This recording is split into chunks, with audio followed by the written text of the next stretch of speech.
Good morning 8th class. आज हम हमारा बच्चा व लाख की चूड़ियाँ लेसन रीड करते हैं। चूड़ियों से यदि किसी स्त्री के हाथों में कांच की चूड़ियाँ दिख जाती तो अंदर ही अंदर कूद उठता।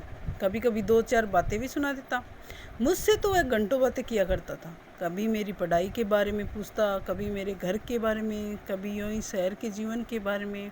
मैं उससे कहता कि शहर में सब कांच की चूड़ियाँ पहनते हैं, तो वह उत्तर देता, शहर की बात और है लल्ला, वहाँ तो सभी कुछ होता है। वहाँ तो औरतें अपने मर्द का हाथ पकड़कर सड़कों पर भी घूमती हैं। फिर उनकी कलाइयाँ नाजुक होती हैं। न लाख की चूड़ियाँ पहने तो मौज ना आ जाए। कभी कभी बदलू मेरी अच्छी खासी खातिर भी करता था। जिन दिनों उसकी गाय के दूध होता वह सदा मेरे लिए मलाई बचा कर रखता। और आम की फसल में तो मैं रोज़ ही उसके यहाँ से 2-4 आम खा जाता। परंतु इन सब बातों के अतिरिक्त जिस कारण वह मुझे अच्छा लगता था यह था कि वह रोज मेरे लिए 1-2 गोलियां बना देता था। मैं बहुधा हर गर्मी की छुट्टी में अपने मामा के यहाँ चला जाता। 1-आध महीने वहाँ रहकर स्कूल खुलने के समय तक वापस आ जाता।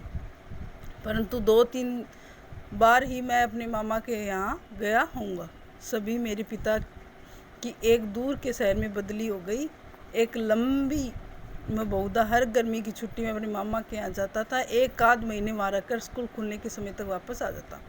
परंतु 2-3 बार ही मैं अपने मामा के यहाँ गया हूँ। तभी मेरे पिता की एक दूर के शहर में बदली हो गई, मतलब ट्रांसफ़र हो गया। और एक लंबी अवधि तक मैं अपने मामा के यहाँ न जा सका। तब लगभग 8-10 वर्षों के बाद जब मैं वहाँ गया तो इतना बड़ा हो चुका कि लाख की गोलियों में मेरी रुचि नहीं रह गई थी। अतः गांव में होते हुए कई दिनों तक वह मुझे बदलू का ध्यान नहीं आया।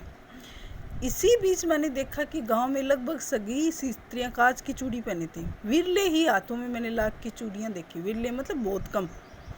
तब एक दिन सहसा मुझे बदलू का ध्यान हो आया। बात यह हुई कि बरसात में मेरे मामा की छोटी लड़की आंगन में फिसल कर गिर पड़ी और उसके हाथ की कांच की चूड़ी टूटकर उसकी कलाई में घुस गई। उससे बहुत खून बहने लगा।